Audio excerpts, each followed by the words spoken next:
beautiful city. Comment je pourrais célébrer Montréal? Disons, ça c'est une très bonne question. Merci à vous tous d'être ici aujourd'hui pour écrire les premières pages des célébrations 2017. Rêvons, chers amis, soyons grandioses. On souhaite que le voyage vers le 375e ne soit pas seulement une grande fête, mais aussi un moment de réflexion, de chantier et de réalisation.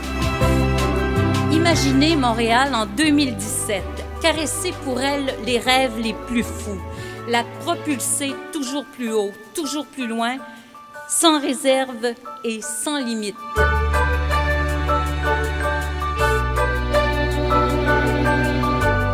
La grande question à laquelle vous avez à répondre pendant ces 30 premières minutes, c'est celle-ci.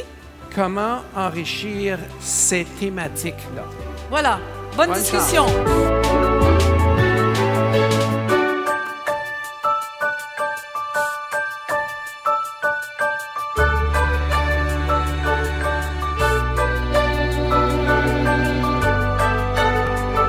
Cinq, 4, 3, 2, 1, fini!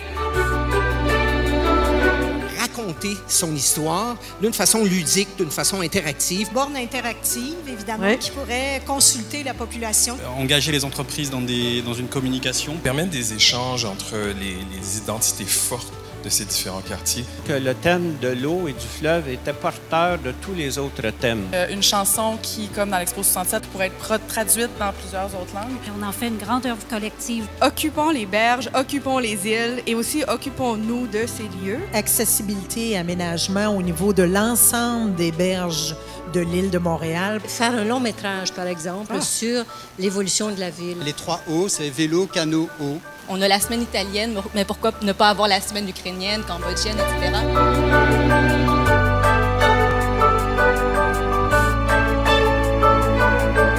Alors, j'ai été très encouragé. C'est tous des petits projets qu'on peut mettre en application très rapidement dans notre quotidien. C'est une ville qui a à cœur l'environnement. Puis je me sens aussi en sécurité. J'apprends finalement de garder le contact avec la nature, même si je suis complètement en ville. C'est vraiment, on parle comme de notre amour. C'est vraiment des amoureux et amoureuses de la ville de Montréal. J'ai regardé les mots accueillante, joie, effervescence.